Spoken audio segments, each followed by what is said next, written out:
பசுமையாக சார்பாக நாங்கள் நினைத்து வரும் 28ஆம் தேதி வரை வெப்பநிலை அதிகமாக இருக்கும் என்று பருவநிலை வல்லுநர்கள் சொல்லுகிறார்கள். வானிலை வல்லுநர்கள் கூறியது போல காலை 11 மணி முதல் மாலை 4 மணி வரை வெளியில் செல்வதை தவிருங்கள்.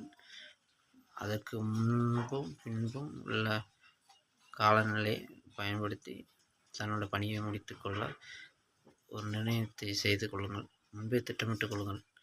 வெளியே செல்லும்போது வீட்டிலிருந்து நீர் ஆகாரங்களை எடுத்து செல்லவும். அது மாதிரி பழ ஜூஸ்களை இயற்கையான பழங்களை பிழிந்து சாப்பிடவும். குளிர்பான பாட்டில்களில் உள்ள குளிர்பானங்களை தவிர்த்து இயற்கையான பழங்களை பிழிந்து குடியுங்கள். அதிகமாக பழங்களை சாப்பிடுவதற்காக எடுத்துக்கொள்ளுங்கள்.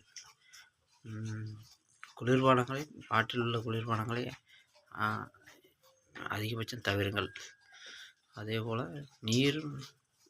நீரும் வெளியிருந்து விலைக்கு வாங்குவதை விட நம் வீட்டிலிருந்து எடுத்து செல்லுங்கள். இதனால் பிளாஸ்டிக் பயன்பாடுகள் மிக அதிக அளவில் குறைவாகவே காணப்படும்.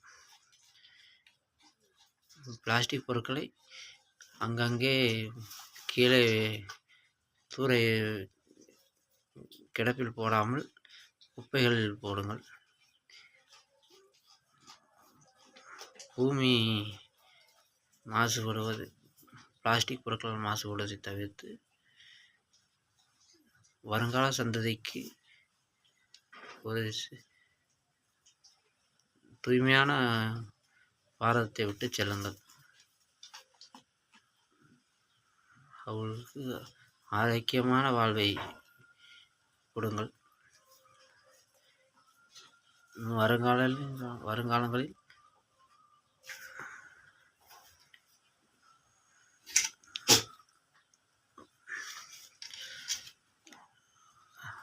நீர் ஆதாரம் என்பது ஏற்றளவில் மட்டும் இல்லாமல் ஏரிகள் குளங்கள் அங்கங்கே குறைந்து வருகின்றன. அதனால் மரங்கள் அதிக அளவு நட்டுங்கள். விவசாயத்தை பாதுகாருங்கள். நீர்நிலைகளை பாதுகாருங்கள். மரங்கள் நடுங்கள்.